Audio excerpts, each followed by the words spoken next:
사무엘하 19장. 왕이 목 놓아 울면서 압살롬의 죽음을 슬퍼하고 있다는 소문이 요압에게 전해졌다. 그래서 모든 군인에게도 그날의 승리가 슬픔으로 바뀌었다. 왕이 자기 아들 때문에 몹시 슬퍼한다는 소문이 그날 모든 군인에게 퍼졌기 때문이다. 그래서 그날 군인들은 마치 싸움터에서 도망쳐 나올 때에 부끄러워서 빠져나가는 것처럼 슬며시 성 안으로 들어왔다.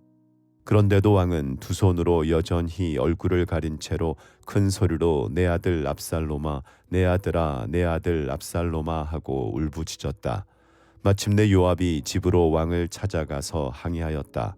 임금님, 모든 부하가 오늘 임금님의 목숨을 건지고 임금님의 아들들과 딸들의 목숨도 건지고 모든 왕비의 목숨과 후궁들의 목숨까지 건져드렸습니다.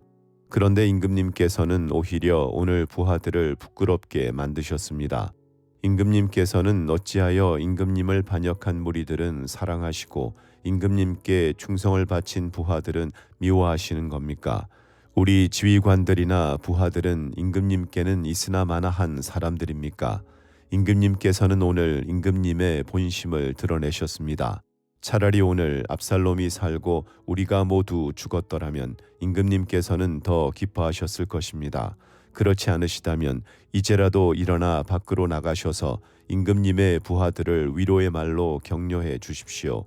제가 주님의 이름을 걸고 맹세하지만 지금 임금님께서 밖으로 나가지 않으시면 오늘 밤에 한 사람도 임금님 곁에 남아있지 않을 것입니다.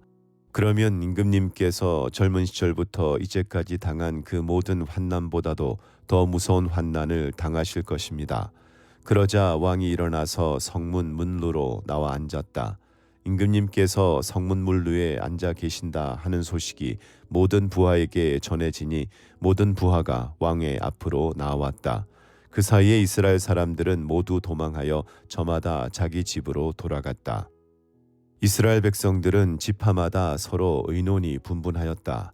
다윗 왕은 우리를 원수들의 소나귀에서 구해주었다. 블레셋 사람의 소나귀에서도 우리를 건져주었다. 그러나 지금은 압살롬을 피해서 이 나라에서 떠나 있다. 우리가 기름을 부어서 왕으로 세운 압살롬은 싸움터에서 죽었다. 그러니 이제 우리가 다윗 왕을 다시 왕궁으로 모셔오는 일을 주저할 필요가 어디에 있는가? 온 이스라엘이 하는 말이 다윗 왕에게 전달되었다. 다윗 왕은 두 제사장 사독과 아비아달에게 사람을 보내서 이렇게 말하였다. 유다 장로들에게 나의 말을 전하여 주십시오. 그들이 어찌하여 왕을 다시 왕궁으로 모시는 일에 맨 나중이 되려고 하는지, 그들은 나의 친족이요 나의 고륙 지친인데 어찌하여 왕을 다시 모셔오는 일에 맨 나중이 되려고 하는지 물어보시기 바랍니다. 그리고 아마사에게는 그가 나의 고륙 지친이면서도 요압을 대신하여 군대 사령관이 되지 않는다면 하나님이 나에게 무슨 벌을 내리시더라도 내가 달게 받겠다고 하더라고 알려주십시오. 이렇게 다윗이 모든 유다 사람의 마음을 하나같이 자기 쪽으로 기울게 하니 그들이 왕에게 사람을 보내서 말하였다. 임금님께서는 부하들을 모두 거느리고 어서 빨리 돌아오시기를 바랍니다. 다윗 왕이 돌아가는 길에 요단강가에 이르렀는데 유다 사람들이 왕을 맞이하여 요단강을 건너게 하려고 이미 길갈에 와 있었다. 바후림에 사는 베냐민 사람으로 게라의 아들인 시므이도 급히 와서 다윗 왕을 맞이하려고 모든 유다 사람들과 함께 내려왔다.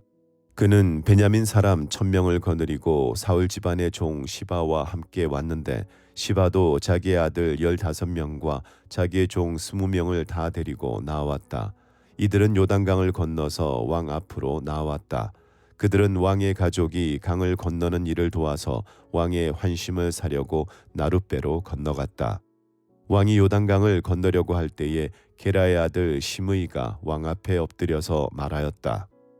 임금님, 이 종의 허물을 마음에 두지 말아 주십시오. 높으신 임금님께서 예루살렘에서 떠나시던 날 제가 저지른 죄악을 임금님께서는 기억하시거나 마음에 품지 말아 주십시오. 바로 제가 죄를 지은 줄을 이 종이 잘 알고 있습니다. 그렇기 때문에 제가 오늘 요셉 지파의 모든 사람 가운데서 맨 먼저 높으신 임금님을 맞으러 내려왔습니다. 수랴의 아들 아비새가 그 말을 받아서 왕에게 말하였다.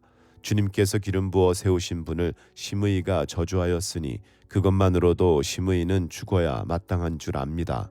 그러나 다윗이 말하였다. 수랴의 아들들은 들어라. 나의 일에 왜 너희가 나서서 오늘 나의 대적이 되느냐. 내가 오늘에서야 온 이스라엘의 왕이 된 것 같은데 이런 날에 이스라엘에서 사람이 처형을 받아서야 되겠느냐. 왕이 심의에게 맹세하였다. 너는 처형을 당하지 않을 것이다. 그때에 사울의 손자 무비보셋도 왕을 맞으러 내려왔다.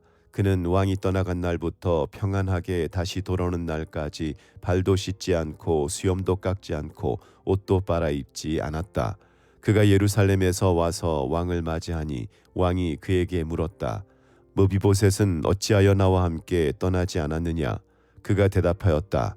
높으신 임금님, 저는 다리를 절기 때문에 나귀를 타고 임금님과 함께 떠나려고 제가 탈 나귀의 안장을 얹으라고 저의 종에게 일렀으나 종이 그만 저를 속였습니다. 그리고는 그가 임금님께 가서 이 종을 모함까지 하였습니다. 임금님은 하나님의 천사와 같은 분이시니 임금님께서 좋게 여기시는 대로 처분하시기를 바랍니다. 제 아버지의 온 집안은 임금님에게 죽어도 마땅한 사람들 뿐인데 임금님께서는 이 종을 임금님의 상에서 먹는 사람들과 함께 먹도록 해주셨으니 이제 저에게 무슨 염치가 있다고 임금님께 무엇을 더 요구하겠습니까? 그러나 왕은 그에게 말하였다. 내가 어찌하여 그 이야기를 또 꺼내느냐? 나는 이렇게 결정하였다. 너는 시바와 밭을 나누어 가져라. 무비보셋이 왕에게 아뢰었다. 높으신 임금님께서 안전하게 왕궁으로 돌아오시게 되었는데 이제 그가 그 밭을 다 차지한들 어떻습니까? 그때의 길앗 사람 바르실레도 로글림에서 내려와서 왕이 요단강을 건너는 일을 도우려고 요단강가에 이르렀다. 바르실레는 아주 늙은 사람으로 나이가 80살이나 되었다. 그는 큰 부자였으므로 왕이 마하나임에 머물러 있는 동안에 왕에게 음식을 공급하였다. 왕이 바르실레에게 말하였다. 노인께서는 나와 함께 건너가시지요. 나와 같이 가시면 내가 잘 대접하겠습니다. 그러나 바르실레는 왕에게 아뢰었다. 제가 얼마나 더 오래 산다고 임금님과 함께 예루살렘으로 올라가겠습니까? 제 나이가 지금 80입니다. 제가 이 나이에 좋은 것과 나쁜 것을 어떻게 가릴 줄 알겠습니까? 이 종이 무엇을 먹고 무엇을 마신들 그 맛을 알기나 하겠습니까? 노래하는 남녀가 아름다운 노래를 부른들 제가 이 나이에 잘 알아듣기나 하겠습니까? 그러니 이 종이 높으신 임금님께 다시 짐이 되어서야 되겠습니까? 이 종은 임금님을 모시고 요단강을 건너려는 것뿐인데 어찌하여 임금님께서는 이러한 상을 저에게 베푸시려고 하십니까? 부디 이 종을 돌아가게 하셔서 고향 마을에 있는 제 아버지와 어머니의 무덤 곁에서 죽게 하여 주시기를 바랍니다. 그 대신에 이 종의 아들 김함이 여기에 있으니 그가 높으신 임금님을 따라가게 하시고 임금님께서 바라시는 대로 그에게 잘 대하여 주시기를 바랍니다. 그러자 왕이 약속하였다. 물론 내가 김함을 데리고 가겠소. 그리고 노인께서 보시기에 만족하도록 내가 그에게 잘 대하여 주겠고 또 나에게 특별히 부탁한 것은 무엇이든지 내가 다 이루어 드리겠소. 드디어 온 백성이 요단강을 건넜고 왕도 건너갔다. 왕이 바르실레에게 입을 맞추고 복을 빌어주니 바르실레가 자기의 고장으로 돌아갔다. 왕이 길갈로 건너갈 때에 김함도 왕을 따라서 건너갔다. 온 유다 백성과 이스라엘 백성의 절반이나 왕을 따라서 요단강을 건너갔다. 그런데 갑자기 온 이스라엘 사람이 왕에게 몰려와서 이렇게 말하였다.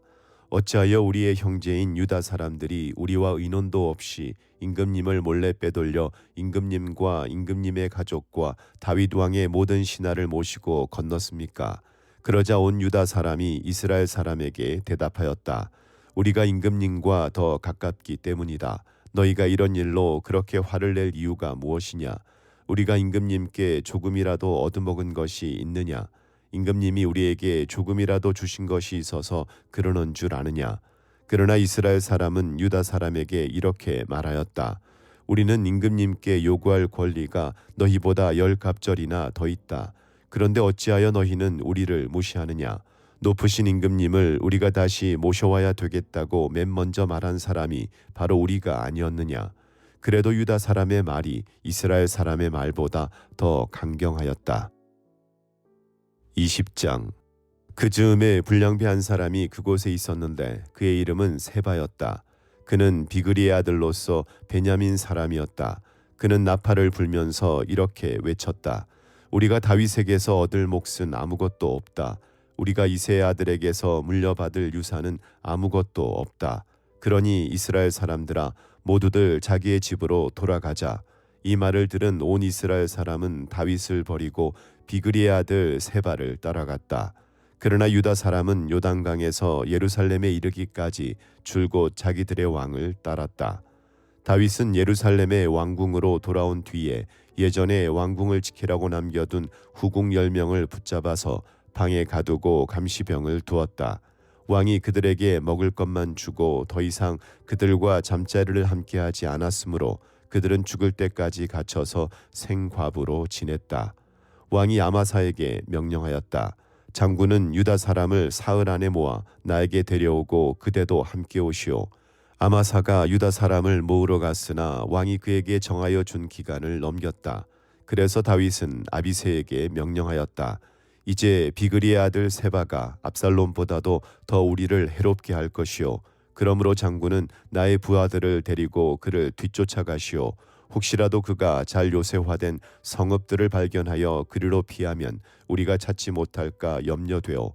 그래서 요압의 부하들과 그렛 사람과 블렛 사람과 모든 용사가 비그리의 아들 세바를 뒤쫓아가려고 아비새를 따라 예루살렘 밖으로 나갔다. 그들이 기브온의 큰 바위 곁에 이르렀을 때에 아마사가 그들의 앞으로 다가왔다. 요압은 군복을 입고 허리에 띠를 띠고 있었는데 거기에는 칼집이 달려있고 그 칼집에는 칼이 들어 있었다. 요압이 나아갈 때에 칼이 빠져나와 있었다. 요압은 아마사에게 형님 평안하시오 하고 말하면서 오른손으로 아마사의 턱수염을 붙잡고 입을 맞추었다. 요압이 다른 손으로 칼을 빼어 잡았는데 아마사는 그것을 눈치채지 못하였다. 요압이 그 칼로 아마사의 배를 찔러서 그의 창자가 땅바닥에 쏟아지게 하니 다시 찌를 필요도 없이 아마사가 죽었다. 그런 다음에 요압은 자기 동생 아비새와 함께 비그리의 아들 세바를 뒤쫓아갔다. 그때 요압의 부하 한 사람이 아마사의 주검 곁에 서서 외쳤다. 요압을 지지하는 사람과 다윗 쪽에 선 사람은 요압 장군을 따르시오. 그러나 아마사가 큰 길의 한가운데서 피투성이가 되어 있었으므로 지나가는 모든 군인이 멈추어 서는 것을 요압의 부하가 보고 아마사를 큰 길에서 들판으로 치워 놓았다. 그런데도 그의 곁으로 지나가는 군인마다 멈추어 서는 것을 보고 요압의 부하가 아마사의 주검을 옷으로 덮어 놓았다. 그가 큰 길에서 아마사를 치우자 군인들이 모두 요압을 따라서 비그리의 아들 세바를 뒤쫓아갔다. 세바가 모든 이스라엘 지파 가운데로 두루 다니다가 아벨 지역과 벳마아가 지역과 베림의 온 지역까지 이르렀다. 그곳 사람들이 모두 모여서 그의 뒤를 따랐다. 요압을 따르는 군인들은 그곳에 이르러서 벳마아가의 아벨을 포위하고 세바를 치기 시작하였다. 그들이 성읍을 보면서 둔덕을 쌓으니 이 둔덕이 바깥 성벽의 높이만큼 솟아올랐다. 요압을 따르는 모든 군인이 성벽을 무너뜨리려고 부수기 시작하니 그 성읍에서 슬기로운 여인 하나가 이렇게 외쳤다. 제 말을 들어보십시오. 좀 들어보시기 바랍니다. 제가 장군께 드릴 말씀이 있으니 요압 장군께 이리로 가까이 오시라고 말씀을 좀 전하여 주십시오. 요압이 그 여인에게 가까이 가니 그 여인이 요압 장군이십니까 하고 물었다. 요압이 그렇소 하고 대답하니 그 여인이 요압에게 이 여종의 말을 좀 들어보시기 바랍니다 하였다. 요압이 말하였다. 어서 말하여 보시오. 그 여인이 말하였다. 옛날 속담에도 물어볼 것이 있으면 아벨 지역에 가서 물어보아라 하였고 또 그렇게 해서 무슨 일이든지 해결하였습니다. 저는 이스라엘에서 평화롭고 충실하게 사는 사람들 가운데 하나입니다. 그런데 장군께서는 지금 이스라엘에서 어머니와 같은 성읍을 하나 멸망시키려고 애쓰십니다. 왜 주님께서 주신 유산을 삼키려고 하십니까? 요압이 대답하였다. 나는 절대로 그러는 것이 아니요 정말로 그렇지가 않소. 나는 삼키거나 멸망시키려는 것이 아니요 그 일이 그런 것이 아니요 사실은 에브라임 산간 지방 출신인 비그리의 아들 세바라는 사람이 다윗 왕에게 반기를 들어서 반란을 일으켰소. 여러분이 그 사람만 내주면 내가 이 성읍에서 물러가겠소. 그 여인이 요압에게 말하였다. 그렇다면 그의 머리를 곧 성벽 너머로 장군께 던져 드리겠소. 그런 다음에 그 여인이 온 주민에게 돌아가서 슬기로운 말로 설득시키니 그들이 비그리의 아들 세바의 머리를 잘라서 요압에게 던져 주었다. 요압이 나팔을 부니 모든 군인이 그 성읍에서 떠나 저마다 자기 집으로 흩어져서 돌아갔다. 요압은 왕이 있는 예루살렘으로 돌아왔다. 요압은 온 이스라엘의 군대 사령관이 되고 여호야다의 아들 브나야는 그렛 사람과 블렛 사람으로 이루어진 경호원들의 지휘를 맡고 아도니람은 부역 감독관이 되고 아힐룻의 아들 여호사밧은 역사 기록관이 되고 스와는 서기관이 되고 사독과 아비아달은 제사장이 되고 야일 사람 이라는 다윗의 제사장이 되었다. 하나님의 말씀입니다.